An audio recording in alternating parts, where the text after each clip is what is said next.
Notre Dieu Tout-Puissant a créé toutes choses par sa parole, ce qui est visible comme invisible. Il a manifesté sa puissance à travers ses serviteurs, chacun dans son époque, comme Élie, Moïse, Paul, Jean, Pierre et autres. Permettez-moi de vous présenter un homme de Dieu, le révérend apôtre Fedor Bwita. Dans son parcours ministériel, il a donné sa vie au Seigneur à l'âge de 11 ans et a effectué plusieurs voyages missionnaires dans le monde comme enseignant, prédicateur, conférencier pour l'édification de l'Église.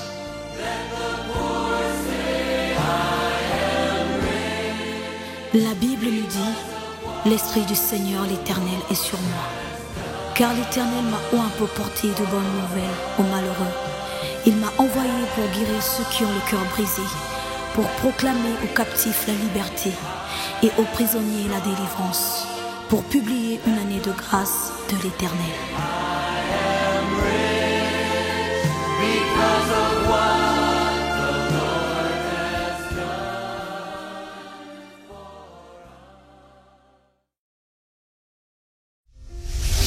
God will make a way where there seems to be no way. He works in ways we cannot see. He will make a way for me. He will be my God. Hold me closely to His side with love and strength for each new day. Viens à l'église, il n'est pas encore connecté à l'Esprit du Père. Écoute ce que Dieu te dit. Sing it together. Oh God. Que Dieu le bénisse. Prenons nos Bibles, nous lisons comme à la Toramique. Nous respectons la parole de Dieu, raison pour laquelle nous nous levons pour la lire. Bereshit, chapitre 13. Je suis habitué à dire Bereshit. Pour ceux qui ne connaissent pas Bereshit, c'est Genèse, les commencements. Vous êtes à la Torah, n'est-ce pas? Quand je dis Bereshit, on sait de quoi on parle. Amen. Amen. Ok. Bereshit, chapitre 13, verset 14. Aussi, chapitre 12, verset 1 à 2. J'aimerais que nous lisions tous ensemble.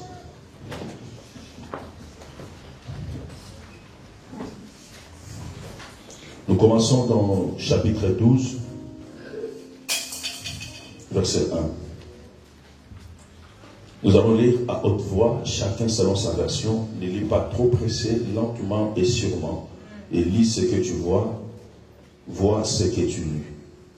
Amen. Genèse chapitre 12, verset 1 à 2. 1, 2, 3, come on. Le Seigneur dit à Abraham, quitte ton pays, ta famille, et la maison de ton père. Puis va dans le pays que je vais te montrer. 2. Je ferai naître de toi un grand peuple.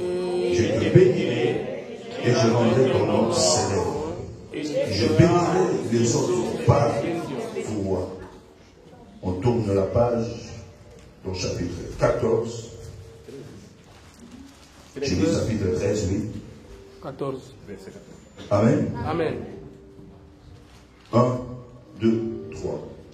Après le départ de Lot, le Seigneur dit à Abraham, regarde bien autour de toi, vers le nord et vers le sud, vers l'est et vers l'ouest. Je te donne toujours tout le pays que tu vois. Je le donne aussi à tes enfants et aussi à leurs enfants. Amen. Amen. Que Dieu bénisse sa parole. Prenez place, merci beaucoup. Si le service protocole pourrait nous aider vraiment pour gérer les enfants, ça nous aiderait. Amen. Je pourrais préférer que vous puissiez séparer les enfants s'il y a Les adultes, vous le mettez un peu à l'écart pour que je suis obligé de les dire parfois parce que le culte c'est sacré. Quelqu'un dit amen. Il y a un bien-aimé qui dit chaque jour que nous vivons, ce n'est pas une habitude. Ce matin, il y a des gens qui sont partis. Et ce matin, il y a des gens qui n'ont pas pu se lever. Et Dieu a voulu que tu puisses être là. C'est une grâce. Amen. Et au moins, il ne faut jamais fouler au pied la grâce. Quand Dieu te fait quelque chose. Dans ma pensée, j'aimerais que nous puissions parler des choses sérieuses. De toutes les manières, la parole de Dieu a été sérieuse. Dites amen. Amen. Quand je l'ai dit, c'est encore pour démontrer, accentuer encore, pour laisser la place à un cœur de respecter cette parole. Je ne veux pas faire la rétrospective, mais je rentre directement dans les vifs du sujet. Je parlerai aujourd'hui sur la délivrance du nom. Aidez-moi à dire à quelqu'un à tes côtés la délivrance du nom. Quand même. Les chrétiens sont trop timides parfois. Alléluia. Je rappelle que nous sommes dans une période de prière. La fois dernière, nous avons parlé sur la délivrance des fondements. La Bible dit mon peuple périt parce qu'il manque la connaissance. Et même si tu es dans l'ignorance, mais laisse-moi te dire que l'ignorance tue. Amen. La délivrance provient de la connaissance. Et il y a une chose que je j'aimerais dire à quelqu'un cet après-midi, que les diables profitent de l'ignorance, mais la divinité exige la connaissance. Si vous êtes connaisseur, les diables ne pourraient jamais jouer de toi. Parce qu'il sait que tu connais la connaissance, tu connais la pensée de Dieu. Et d'ailleurs, même dans la prière, le diable n'est pas un esprit à faire peur à n'importe comment. De toutes les façons, il a été auprès de Dieu pendant 6000 ans. Là, lorsque nous parlons de la satanologie, la science qui étudie les principes du diable ou de Satan. Dans la satanologie, logie c'est la science, Satan on ne l'étudie pas comme A plus A ou 1 plus 1. Satan on ne l'étudie pas simplement parce que c'est un esprit. Un esprit on ne peut pas l'étudier, mais on peut étudier le mécanisme où Satan fonctionne. Amen. Est-ce que je précise? Amen. Lorsque vous maîtrisez le mécanisme de la manifestation de Satan, et je vous dis, le diable n'aura pas le temps de jouer avec vous, parce que vous saurez comment il travaille, et vous pourriez s'opposer, n'est-ce pas, à ces mécanismes. Amen. Le diable n'a pas peur lorsque quelqu'un prie, fait des grimaces. Prier avec force, vivacité, c'est très important. Mais ce n'est pas cela qui fait peur au diable. Je vous dis carrément. Amen. Il est monté pour tenter Jésus pendant que Jésus était en pleine prière de 40 jours. Vous croyez que le diable a peur de toi, de moi, parce que je suis ce que je suis? Non. Si Jésus n'était pas entré dans nos vies, nous serions des proies aux yeux du diable. Amen.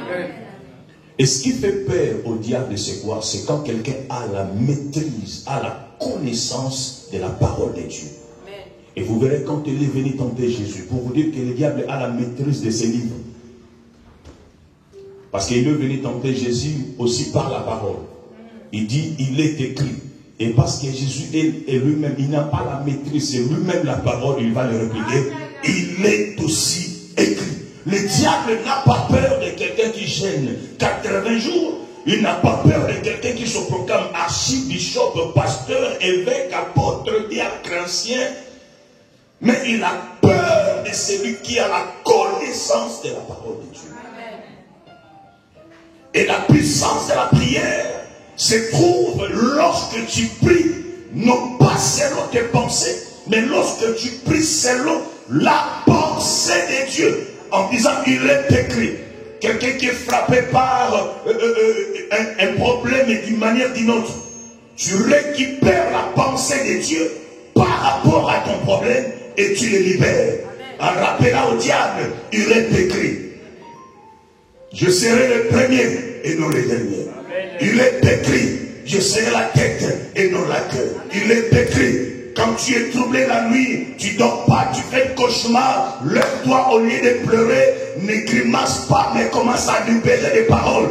Il est écrit, l'ange de l'Éternel campe autour de ceux qui les craignent et les arrache des dangers. Quand les sorciers, les francs-maçons, les Illuminati, les sorciers de ta famille écoutent ces choses, ils savent que ça c'est la parole du maître. C'est de la parole du maître. Et personne ne peut riposter ni contredire la parole du maître. Il plie tout simplement les bagages. Allez, dégage. Il y a une seule chose qui peut arrêter le diable dans ses conflits dans ta vie, c'est quand tu as la maîtrise de la parole de Dieu. On voit les gens prient, on voit les gens gênent, mais vous priez, vous gênez, mais dans votre sentiment, dans votre pensée, prie selon la pensée de Dieu. Voilà pourquoi j'ai parlé sur les ennemis de la prière. Ce n'est pas que tu pries pas, tu pries, mais la prière, ce n'est pas la prière. La prière, c'est qui compte le résultat de la prière. Paul dit, montre-moi ta foi, je te montrerai la mienne avec les œuvres. C'est comme je dirais, montre-moi ta prière, dis-moi ta prière, mais j'ai une prière à te montrer, la prière de résultat. Ce qui préoccupe Dieu, ce n'est pas ta prière, mais c'est le résultat qui importe dans la prière. Des enfants de la même famille. Je retourne dans la Bereshit, dans le commencement. Caïn appelle aux pensées d'offrir à Dieu. Vous savez, la prière, c'est une offrande. Dis Amen. Amen. Prière et un méca. Et par une offrande, il y a deux regards. Soit ton offrande soit acceptée, soit ton offrande ne soit pas acceptée. Soit ta prière est acceptée, soit ta prière n'est pas acceptée. La Bible dit Caïn et Abel ont pris l'initiative d'aller donner à Dieu l'offrande. Mais la Bible dit là, ce qui a choqué les choses, l'Éternel apportant un regard favorable sur Abel et sur son offrande. Mais il apporta un regard non favorable sur Caïn aussi sur son offrande. Donc il y a des prières, oh my God. Ce n'est pas d'abord la prière que tu dois commencer avec. C'est d'abord la personne qui pratique la prière. Voyez-vous? Quand on prie, ce n'est pas d'une manière des pharisiens que nous faisions. Montre aux gens que je parle bien l'anglais. Oh my God. C'est comme si tu entends quel anglais. Tu ne fais pas peur au diable. Il y a quelqu'un qui ne fait pas peur au diable. Quand quelqu'un prie en français, en respectant les points de virgule, les points d'exclamation, les points d'interrogation, tu ne fais pas peur au diable. C'est pourquoi Dieu commence à dire, il jetant un regard non favorable, pas d'abord sur la prière, sur la personne. Amen. Et si la personne n'a pas trouvé faveur à Dieu, comment voulez-vous que sa prière trouve favorable? Amen. Avant que la prière d'Abel soit entendue, favorablement exaucée, la Bible dit Dieu jeta d'abord un regard favorable sur Abel et après sur son offrande. C'est quoi aujourd'hui j'aimerais aller très profond.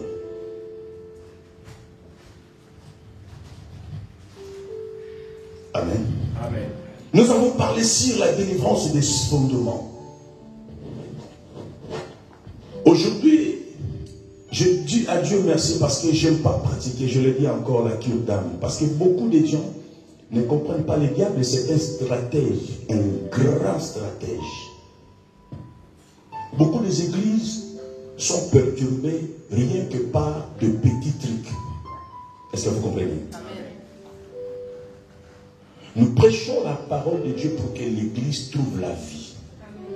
Et si quelqu'un vient se confier au pasteur, Il dit, papa, écoutez, j'avais un homme, j'avais 4 hommes, j'avais 4 femmes, j'ai fait ci, j'ai fait ça. Le jour où il va entendre, on prêche, on donne un certain témoignage par rapport dans ces paramètres-là, il sort pour dire, on lui a prêché.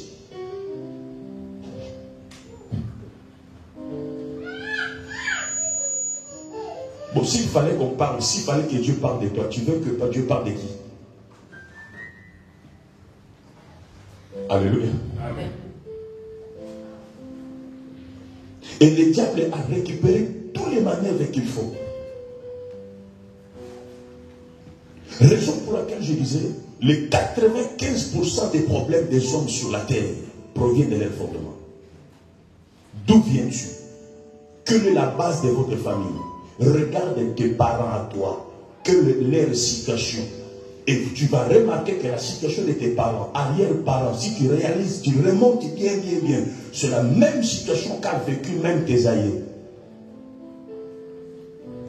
Père Abraham, patriarche de la foi, mais il a connu un problème très fondamental dans sa vie ministérielle. Premier problème majeur qu'Abraham a connu dans sa vie, c'était quoi? La stérilité. Abraham a connu cela avec Sarah. Isaac ne savait pas ce qui voulait se passer, mais quand il est né, innocent de tout, Isaac aussi s'est marié avec Rebecca, il va connaître la même chose. Jacob aussi, quand il va se marier avec Rachel, parce que sa femme légitime n'était pas Léa, c'était Rachel d'abord. Quand il va se marier avec Rachel, Jacob aussi a connu le même affaire.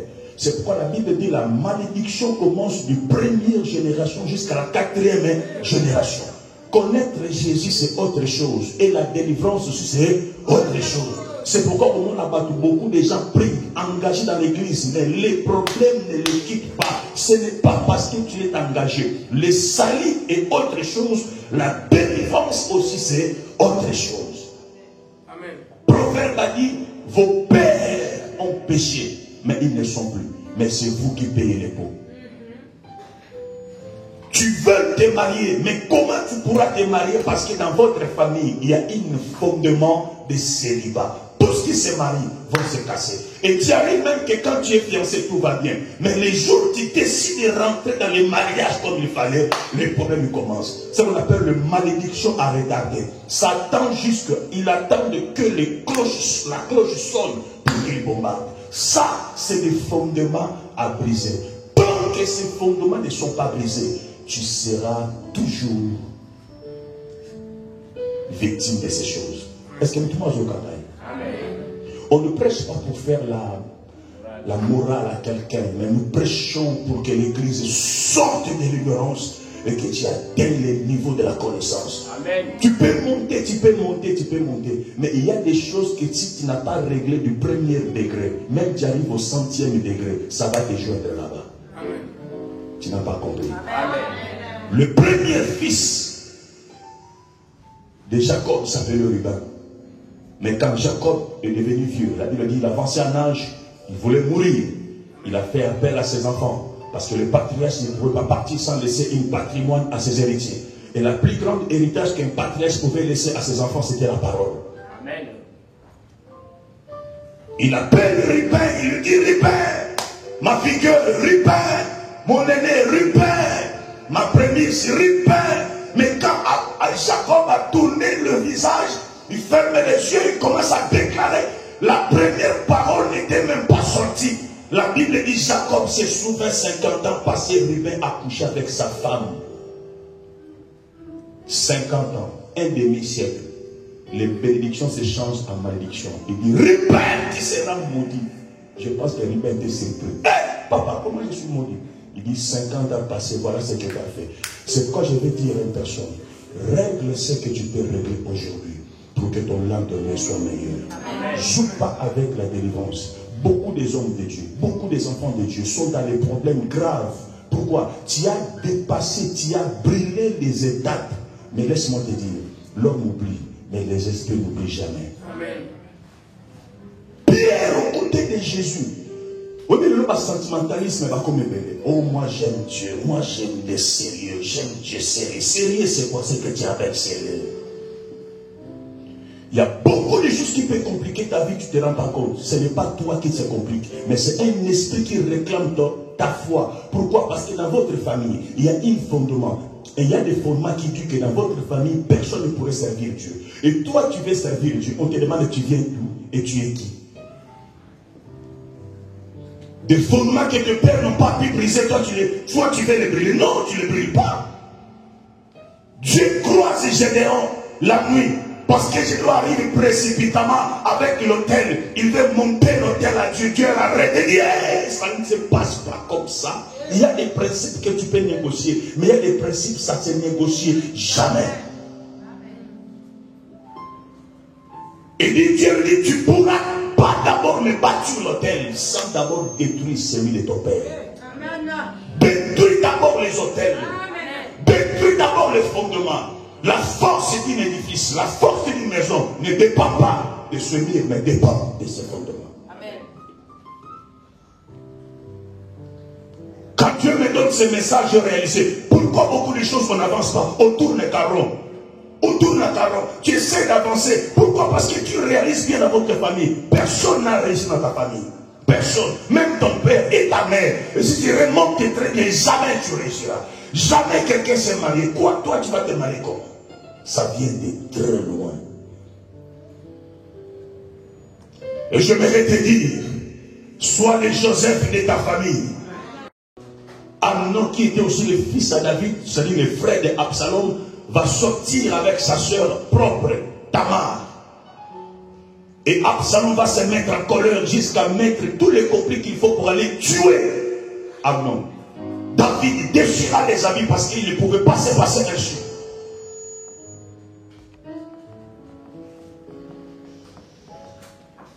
Et Absalom va se mettre à concurrencer jusqu'à déstabiliser le royaume de son père. Nous voulons tout simplement parler derrière chaque nom dans la Bible, chaque phrase, chaque histoire, se cache une révélation. Dieu n'est pas un barbare. Quand Dieu parle, c'est qu'il y a une raison.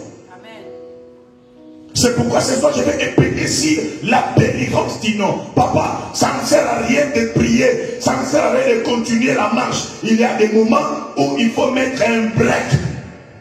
On se dit, trop c'est trop, je dois revérifier ma vie. Parfois même les sages disent, on recule pour mieux sauter.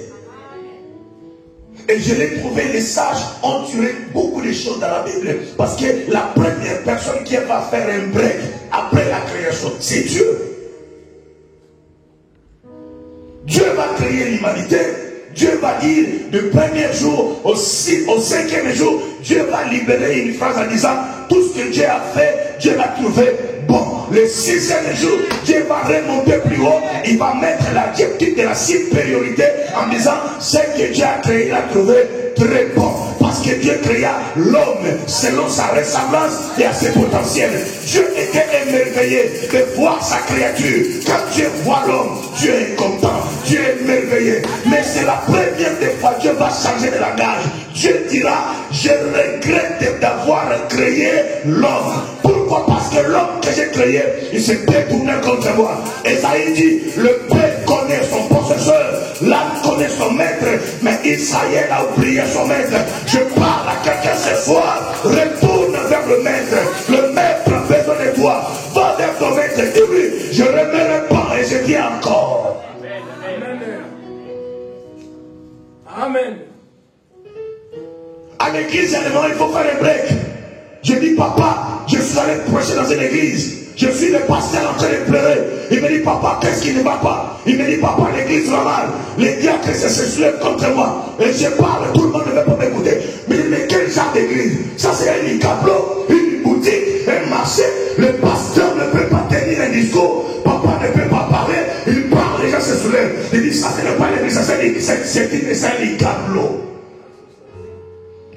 J'étais ferme ce jour-là jusqu'à dire du haut de la chair à ce pasteur. J'ai dit, si tu veux encore m'inviter ici, rassure-moi que tout va bien.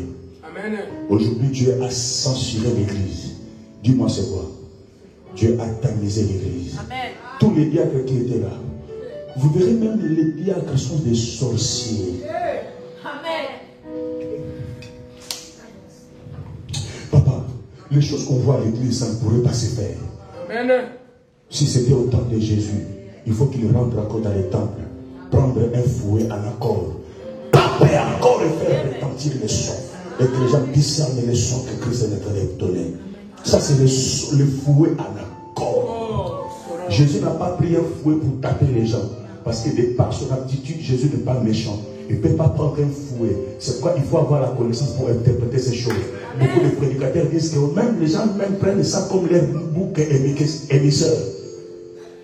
Tu n'as pas vu Jésus a pris le fouet, il a fouetté les gens. Toi, tu as vu ça où? Si tel était le cas, à la fin de sa vie, il allait accuser Jésus du tort. Mais la Bible dit on l'a accusé. On ne trouvera aucun mal à ce moment. Pourquoi? Dans les Hébreux, on n'a pas dit il a pris un fouet. Ils ont dit il a pris un fouet en accord. Parce qu'en Israël, quand il s'agissait des rassemblements, il fallait retentir un son. Par le discernement des sons, que les gens savaient de quel langage que Dieu veut parler. Quand le coq a chanté, personne n'a parlé à Pierre, mais Pierre a discerné le ça. Il a compris que ça, c'est le son de la repentance. Et quand je parle comme ça, je suis en train de frapper un corps. Et quand je frappe, je retentis un son. Et celui qui a des oreilles entend, il discerne quel genre de son qu'on est en train de parler. Le son du corps. Jésus seulement tapait sur les tables, il tapait sur les chaises. Mais quand il tapait, les marchands, tous ceux qui étaient là, les vendeurs, ils ont discerné. Ça, c'est les sons qui disent il faut quitter l'endroit. Jésus m'a dit la maison de mon Père n'est pas un marché, n'est pas une caverne de voleurs, mais ça sera une maison de prière. Or, ces choses anticipaient les temps des gens où Paul dit ne savez-vous pas que vos corps est le temple de Dieu, que les sanctifie en vie à vous. Ces choses préparées, ces choses anticipées, la délivrance que Dieu va faire dans ta vie est devenue un marché de sorciers, de démons, de vols, de n'importe quoi. Mais quand Dieu parle dans ta vie, tu attends les sons qui répartissent et tous les démons, tous les marchands. My God. Ça, c'est les sons du corps qui répartissent. Tout simplement parce qu'ils n'étaient pas encore établis comme des souverains sacrificateurs. Ils n'avaient pas le droit de taper les gens. C'est le chant du coq. Tout le monde a dit, mais le coq a chanté. Suis, c'est normal. Mais il y a quelqu'un, quand le coq chante, il discerne. C'est pas normal. Dieu le parle. Tout le monde, quand Dieu parle, tu trouves ça normal. Surtout que tu as fait déjà 40 églises. Tu trouves ça normal. La repentance, ça ne te dit plus rien. Sanctification et le côté. Craindre Dieu, ça rentre là, ça sort là. Tu es à l'église 40 ans inchangeable. Le rabbi ne change pas. Alors que le rabbi, c'est Jésus qui ne change pas. Toi, tu n'es pas rabbi, tu dois changer.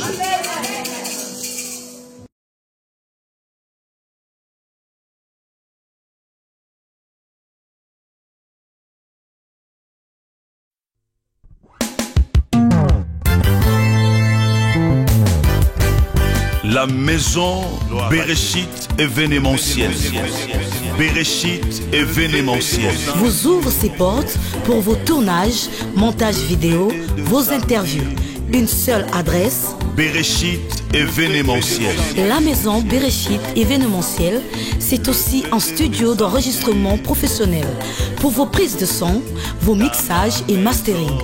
Une seule adresse. Bereshit événementiel. Bereshit événementiel, c'est aussi une location des salles et bureaux pour vos activités telles que mariage, conférences, baptême, anniversaire, séminaire ou toute autre manifestation. Une seule adresse. Bereshit événementiel. Au 123 Léopold Réchaussière. 93 300 Aubervilliers. À 5 minutes du métro Fort d'Aubervilliers. Sur la ligne 7. Vous pouvez nous contacter au numéro suivant 06 27 58 21 23 ou au 07 53 92 67 39. La maison Bereshit événementiel. Bereshit événementiel. Moto, lelo, moto, lelo, moto,